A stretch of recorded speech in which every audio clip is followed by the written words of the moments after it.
Okay, part 3, which is covering other machine learning algorithms very briefly of machine learning and cloud services. This is really just so you can choose and understand particular machine learning algorithms when you're building your services. So here we're looking at approaches to clustering which are different from k-means. The first is called Hierarchical Agglomerative Clustering, HAC, and the second is a broad class which can actually be applied in different ways. I actually use this myself, fuzzy clustering. Okay, so hierarchical clustering tries to, it's sort of built around the concept that in many problems there is actually a natural hierarchical structure. I even showed you that when I talked about phylograms in the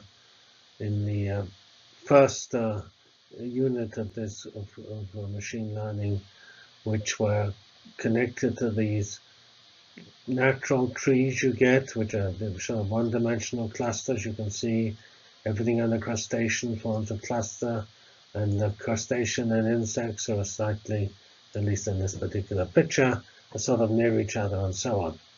So there are just many natural ways of forming what's called a dendrogram, a hierarchical taxonomy, which comes from a set of data points which have some distance between them, so you know what's near each other. So you start in HAC, you do actually, I do hierarchical methods, but I start with one cluster and then break it up. Alternatively, we start with each point in a separate cluster. I told you that's the world's most perfect clustering in some measure. As long as you don't want a certain size for your cluster, then that has zero distance between points and cluster centers. Then you just keep on joining the closest pair of clusters until you only get one cluster. You can sort of do that in parallel around a domain, and then you get a binary tree. Although if you do this in parallel, that's a little tricky because you might actually violate the optimal tree. We also, of course, need a distance measure to be able to do this. But all of these methods need distance measures. Now, as it says here, there are actually several ways of measuring distance between clusters, because we not only have to measure distance between points, but also distance between clusters and points. And there are various ways. Distance of the centroid is possibly the most obvious. Average distance between pairs of elements, distances of the furthest points in the cluster, closest points, and so on. And these are illustrated on. Okay, here we have different methods illustrated. Here's the single length at the closest elements. Here is the furthest elements.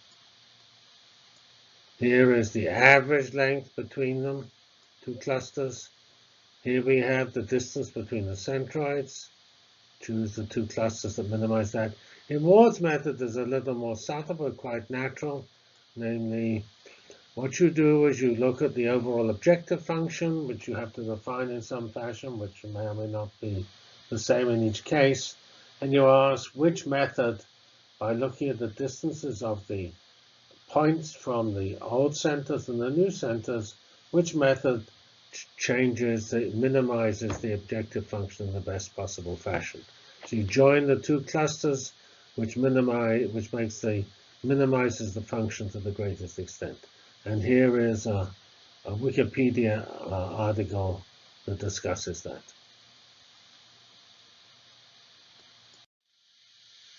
So HAC is usable when you have a natural hierarchical structure, which is often true.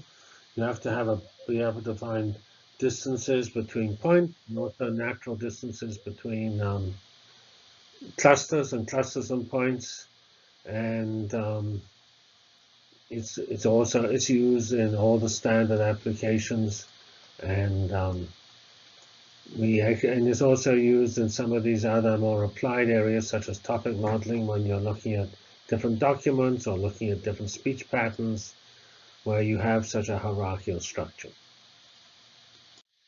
Now we come to the last two slides on fuzzy clustering. Again, I also use fuzzy clustering, but not quite in the way they describe.